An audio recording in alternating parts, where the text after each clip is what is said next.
I don't know what's worse, the biting cold of a Vermont winter or the feeling of being erased from your own family. Maybe it's the photo. That damned photo, hanging right in the middle of my parents' living room like a silent declaration that I never existed. Not ignored, not pushed to the side. Erased. Completely, cleanly, like a wrong word on a perfect essay. I arrived home on Christmas Eve, boots still speckled with snow, coat soaked through. The smell of cinnamon and roast meat floated out from the kitchen like everything was perfect, like everyone was there. And maybe they were. Everyone but me. I had barely stepped into the living room when I saw it, a large, glossy, high-definition photo, oak-framed and neatly hung on the wall opposite the fireplace. My whole family was in it. My mother, Susan, in her favorite red knit dress, lips bright red, eyes gentle like she'd never made a snide remark about my choice to live independently.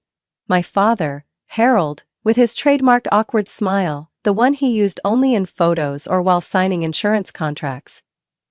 And in the center, catching all the light and focus, was Emily, my sister. In a fitted beige dress, her blonde hair perfectly curled, smiling like she was posing for Harper's Bazaar. And me? Nowhere. Not off to the side, not blurry in the background, not hidden. I had been entirely, surgically removed. So cleanly that if I didn't know better, I'd believe I had never been there. I stood frozen for a few seconds. Not long, just long enough for my stomach to knot. Long enough for me to realize I had become a memory no one wanted to keep. "Mary, you're here?"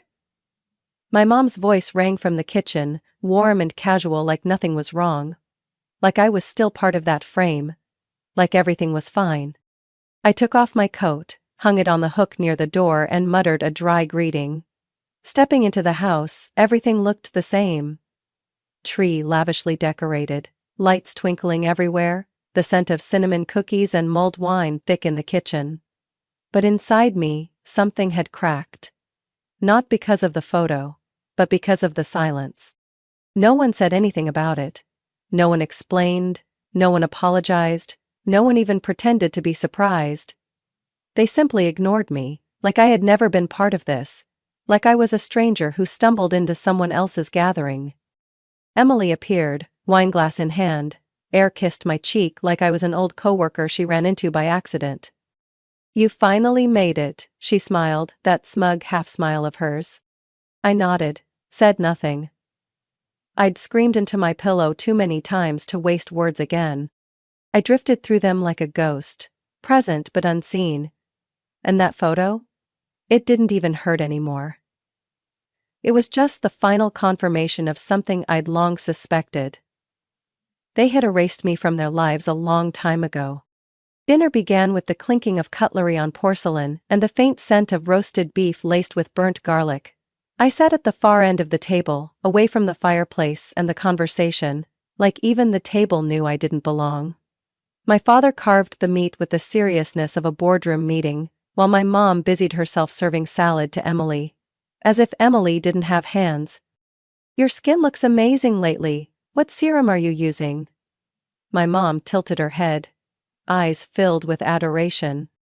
"The French one in the gold bottle, Mom. I got it in Soho the other day."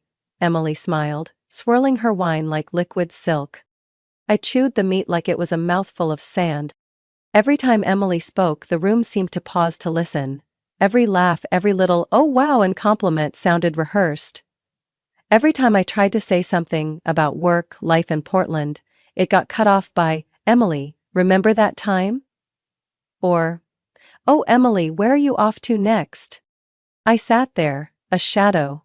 No one seemed to remember I graduated with honors, worked full-time in interior design, or had just moved into a new apartment with a balcony full of lavender. Not a single question. Not one, "How have you been?" Then came gift time.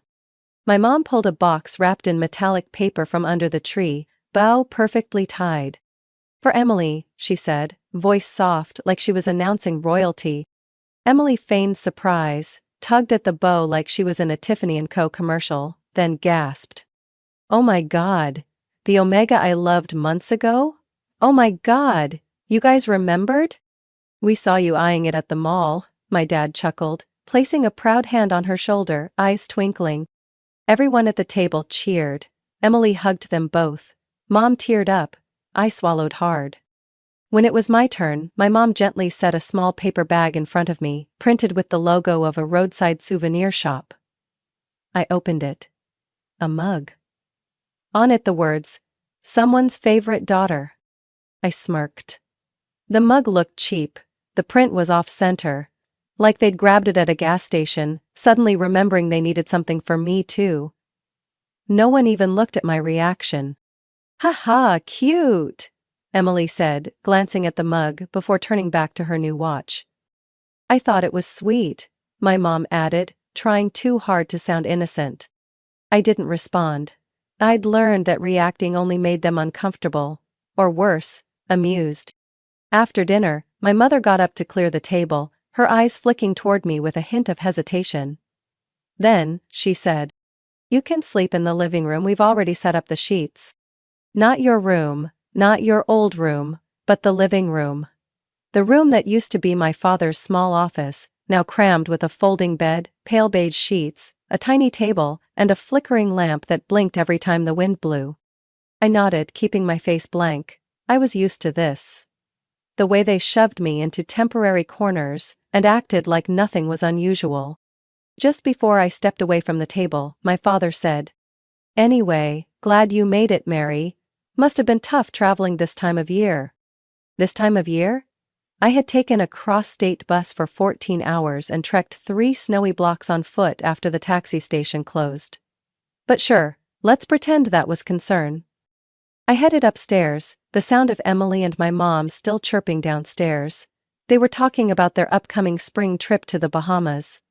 My dad fumbled with the TV remote, switching to the sports channel. No one noticed me leave. The living room was cold and stuffy. I pulled the thin blanket over me, staring up at the gray-white ceiling, the muffled hum of the downstairs heater rising with each steady beat. The mug sat on the table beside me, printed with that ridiculous phrase, a cruel reminder. I didn't belong here anymore. If I ever did, it was long over. I turned my back to the door. Sleep didn't come, but the anger did. I lay still on the icy folding bed in the middle of the living room, streetlights slashing faint lines across the ceiling through the curtains. In the bag beside me was the envelope. It felt heavy, not just with paperwork, but with years of being pushed aside, forgotten, and the truth I was about to lay bare in the middle of this fake family. At first I planned to wait until morning, after the waffles, after the coffee, after the tired little performance they called a warm Christmas. But as I lay there, in a room that used to store junk, I knew I couldn't wait any longer. I turned over, pulled the bag closer, my fingers brushing the thick ivory envelope sealed with red wax. My heart pounded. Not with fear, but with certainty. I thought about the night I got my college acceptance letter. My dream architecture school in Boston. I ran around the room, screaming like a kid who'd just won the lottery. My mom looked up from her laptop and said, "Oh, that's nice. But do you think you could defer a year? Your sister needs help with her portfolio, and we need to focus on that." I laughed awkwardly then. I always did, laughed to swallow the lump in my throat. That year I figured out tuition on my own, took out loans, landed a partial scholarship, and juggled 3 jobs. Waiting tables at a Mexican restaurant, cleaning hotel rooms on weekends, and assisting an old professor at night who always called me Maggie by mistake. I slept 3 hours a night, ate instant noodles for every meal. I learned how to patch my own clothes and stitched my dreams together with pocket change.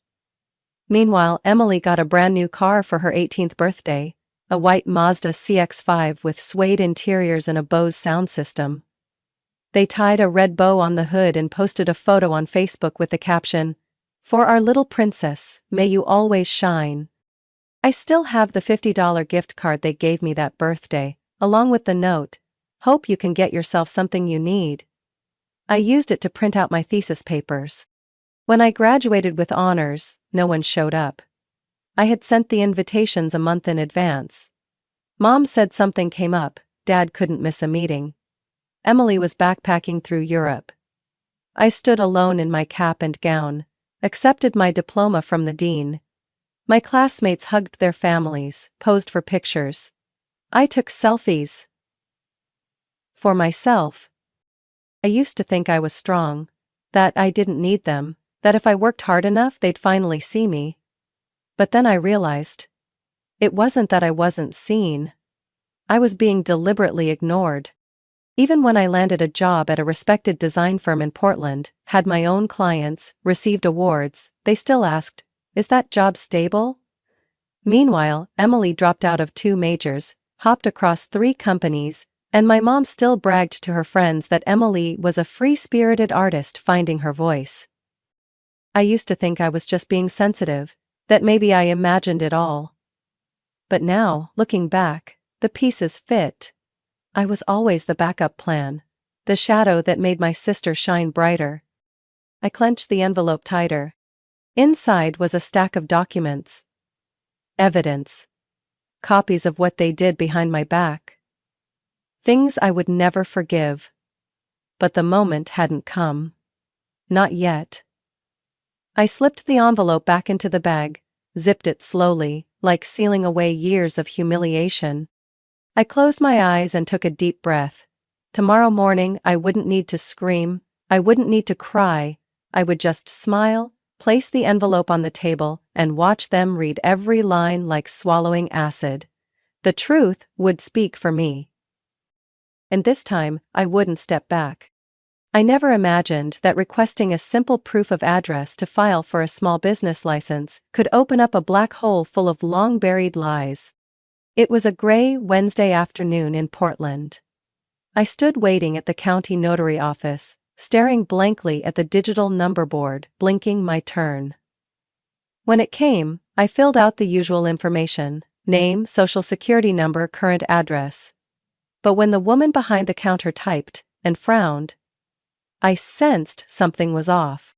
"Mary Whitmore, right? Do you still own a house in Glenview?" "Glenview? I'd never lived there." "I think your name is on the property deed. Would you like a copy?" "Yes, please." My hands shook as I took the printed page. My name, clear as day, right at the top, next to the words, legal owner.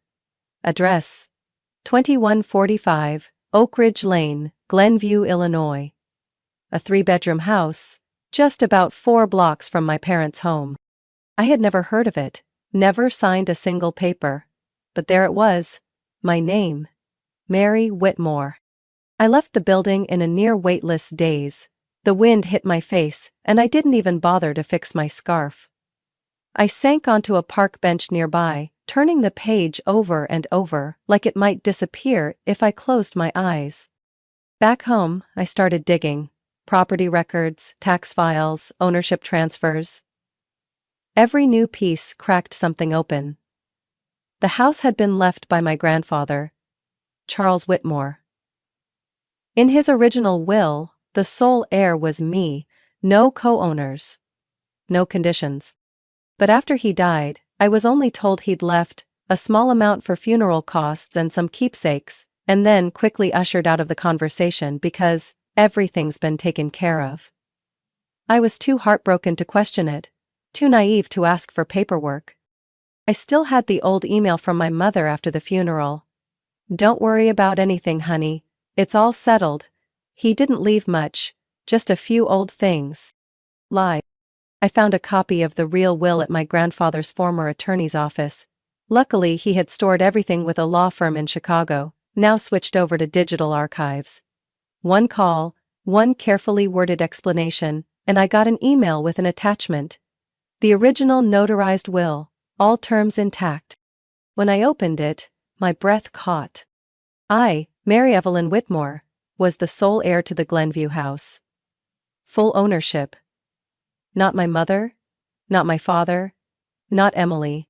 I remembered when Emily posted photos of an art concept shoot in an old house, saying it was a friend's place on loan. Looking closely, it was this house. The furniture, the wall color, the arched windows. Matched exactly. I checked the city tax roll. They had been renting out the house for 7 years. At about $2,400 a month. That's nearly $200,000. They collected rent under my name. They used me as a shield. I found email exchanges between my father and a real estate agency. My name appeared on the contract file. The agent's reply was simple: we were provided a notarized power of attorney. That power of attorney was never signed by me. I should have screamed, I should have lost it. But strangely I felt calm. As if my whole life had been an airless room, and someone had finally cracked open a door. They didn't just forget me. They used me. They used my name, my silence, my blind trust. To fund their life, to pay for Emily's tuition, to travel to Italy, to install a new hot tub. And me? I once ate instant noodles in a shared apartment with no heat, using an old study desk as a bed. That night, I printed everything. I organized it in order: the will, tax documents, emails, photos of the house.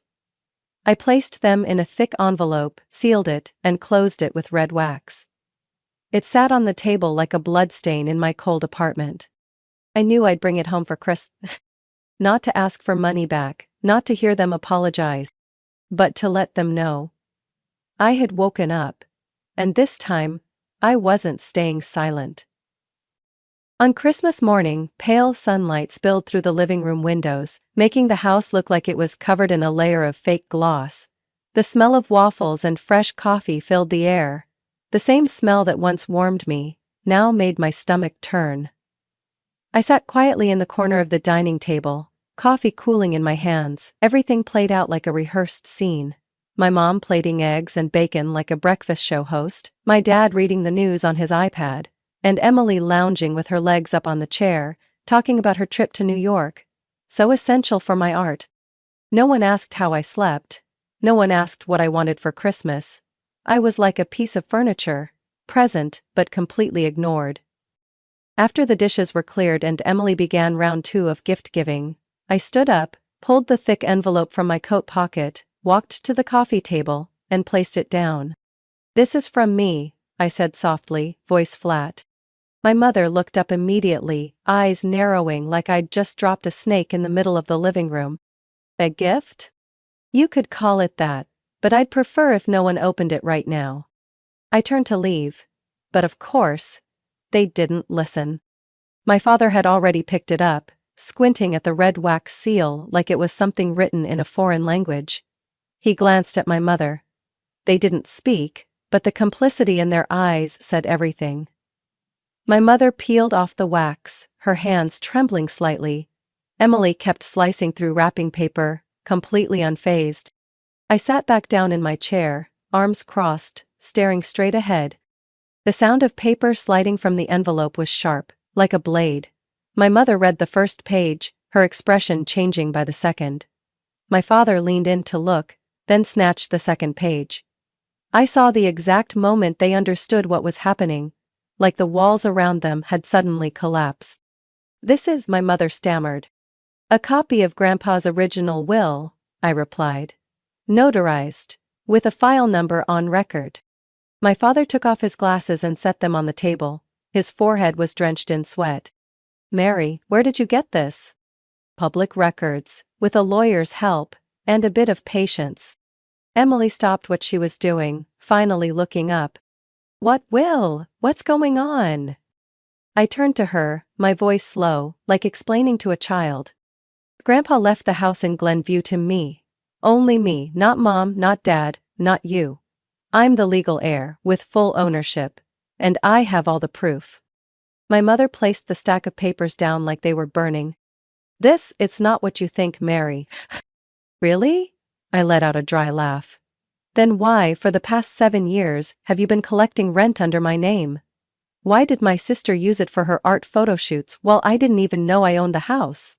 My father stood up, the chair screeching behind him. "You have to understand, at the time, things were complicated. The family needed money. Emily needed tuition.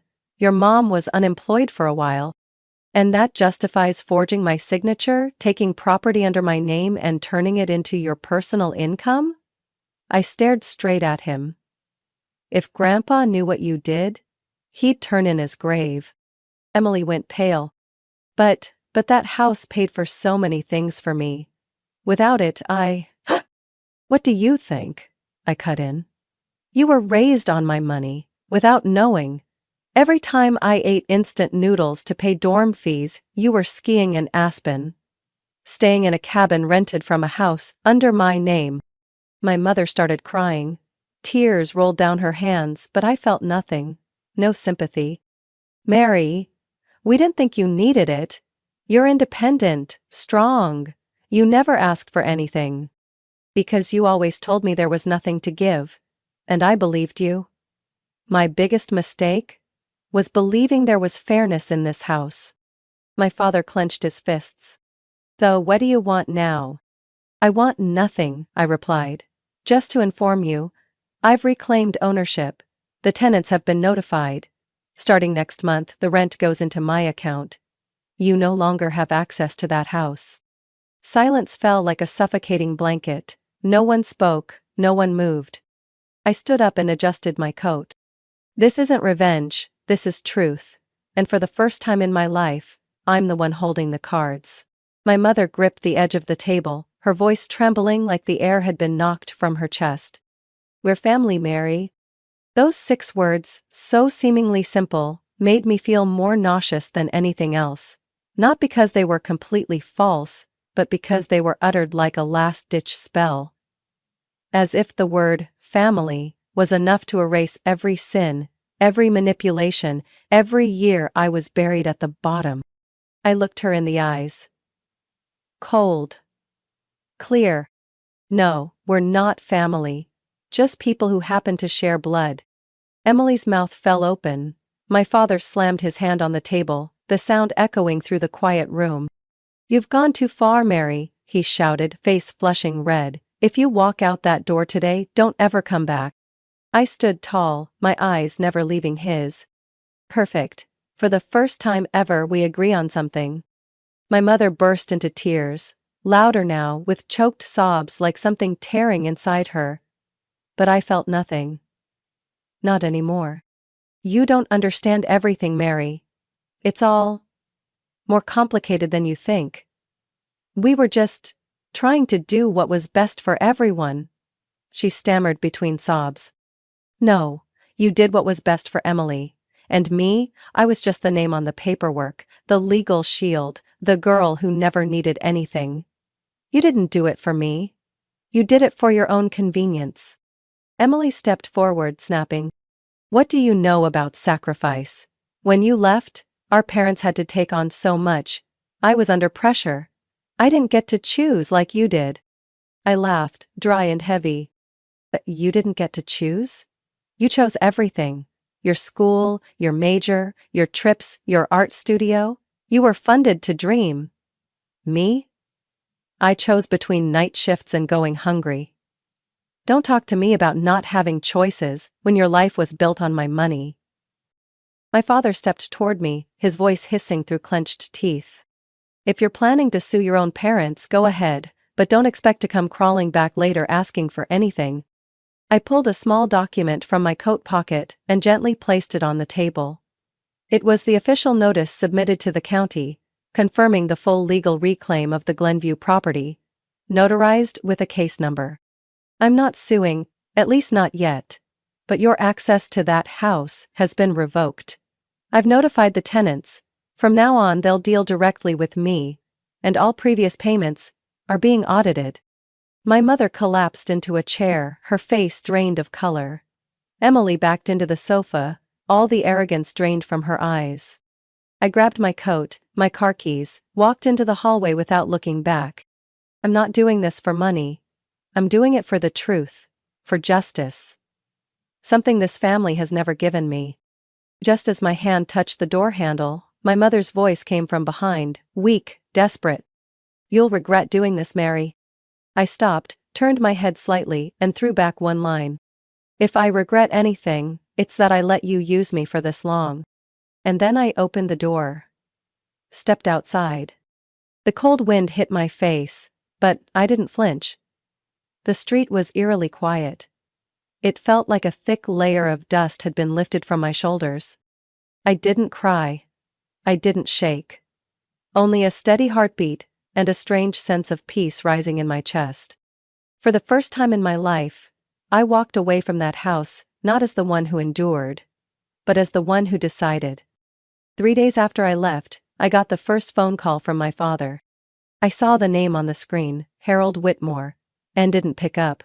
I didn't need to hear it to know what it would be, a raspy voice laced with threats wrapped in moral posturing, ending in a long tirade about how I'd torn the family apart. I hit decline. A minute later, a text came in. "Can you stop this childish game? You're putting the whole family at risk." A day later, an email from Emily landed in my inbox, subject line in all caps. "You're so selfish." I opened it and read every word like dissecting a disease I already knew the symptoms of. "You really think taking that house back is a win? You've ruined the family's financial plans."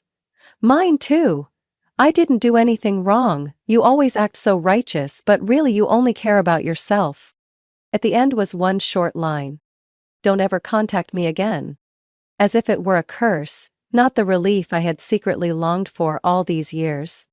A week later, I heard from an old friend in Glenview, also a former neighbor of my family. She texted, "Mary, what's going on? I heard your mom's working part-time at that boutique near the square. Your dad's calling old clients, asking if anyone needs a financial advisor." I closed my phone, leaned back on my couch, and took a deep breath. My apartment wasn't big, but it was clean, quiet, and every object, every cup, every photo frame, was something I'd bought myself, arranged myself. Nothing borrowed. No one could say they gave me anything. I knew the house in Glenview was their only source of income. 3 small units, rented out for over $6,000 a month. Used to pay off credit card debt, Emily's tuition, my mother's facelift, and all those mental health retreat vacations they posted on Facebook to show off their perfect life. I didn't feel guilty. I felt right. The last time I asked my parents if they could help with tuition, just a portion, I was 20. They said, "Things are tight right now." A month later they posted a photo of Emily standing in front of a brand new SUV. And me? I walked home from my night shift with holes in my shoes. Now they call this betrayal. No one calls it what it really is, theft. I used to think I had a duty to keep the family together, to compromise, to endure in silence to avoid conflict. But the truth is, I didn't break this family. I just pulled back the rug that had been hiding their mess for years. Eventually my mother sent an email.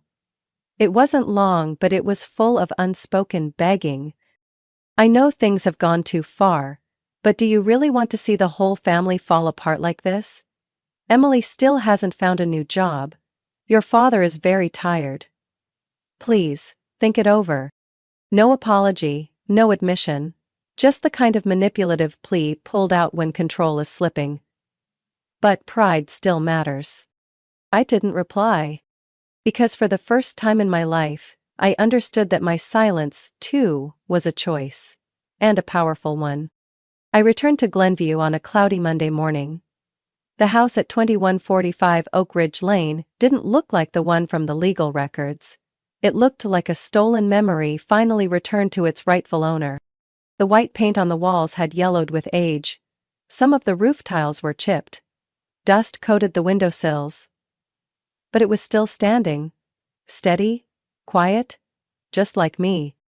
I hired a local crew, fixed the roof, repainted the entire exterior, replaced broken windows. I, personally, picked every paint color, every kitchen cabinet handle, every new light bulb.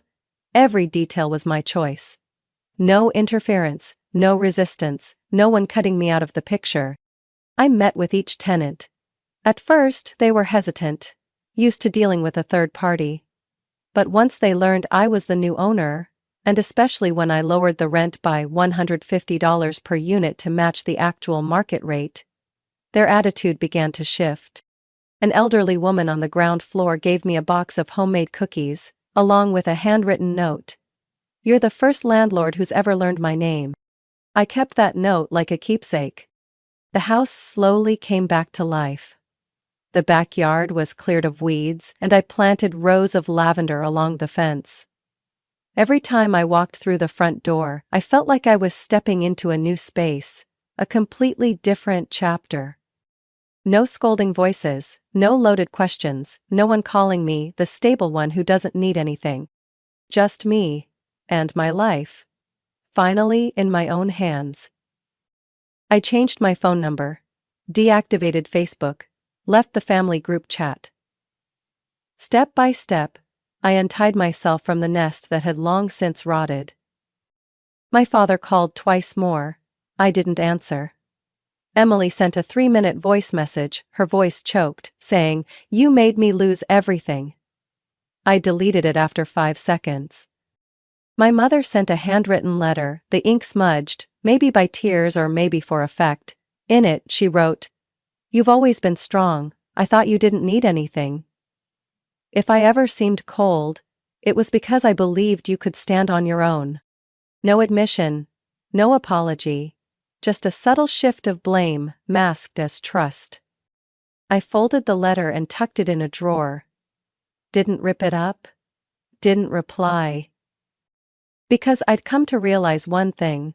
I didn't need apologies from people who didn't believe they'd done anything wrong. Every morning I brewed coffee in the freshly painted kitchen and sat by the window, watching sunlight slide through the curtains. I opened my laptop, closed design deals with remote clients, then strolled through the old neighborhood, now my city, not the place they raised me to control me. I started to feel light. No more anxiety every time my phone rang. No more pretending to be okay for anyone. No more needing to prove I deserved a love that was never offered. I lived, I breathed, I was at peace. And to me, that's something no expensive watch or flashy family gathering could ever buy. True freedom. It's been 3 years since that last Christmas I stepped foot in my parents' home. I still live in the house on Oak Ridge Lane.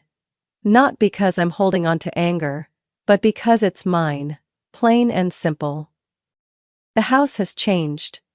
No longer a place hiding secrets behind walls and forged paperwork. It's a real home. Full of light, morning birdsong, and the scent of coffee drifting from the kitchen. I chose to live here because it's where I can fully be myself. Unerased, uncut. On the fireplace mantel is a single photo.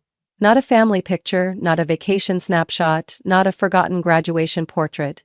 Just me, standing in front of the house, holding a ring of keys, with a soft smile on my face. No one's cropped out.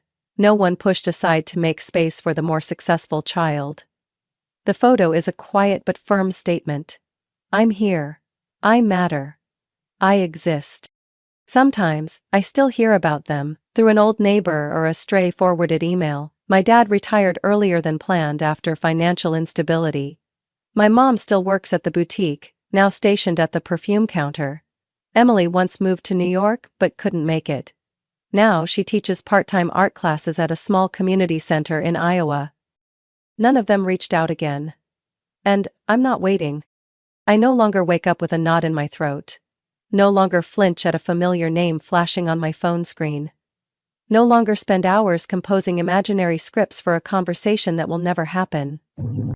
I no longer need them to change or apologize or admit fault, because now I know. Some people will never look in the mirror, especially when the reflection shows what they don't want to see.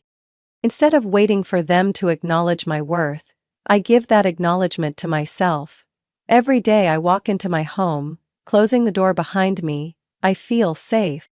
Not the fake safety of polite small talk, but a deep calm that comes from no longer needing permission just to exist. I used to think revenge would bring me peace.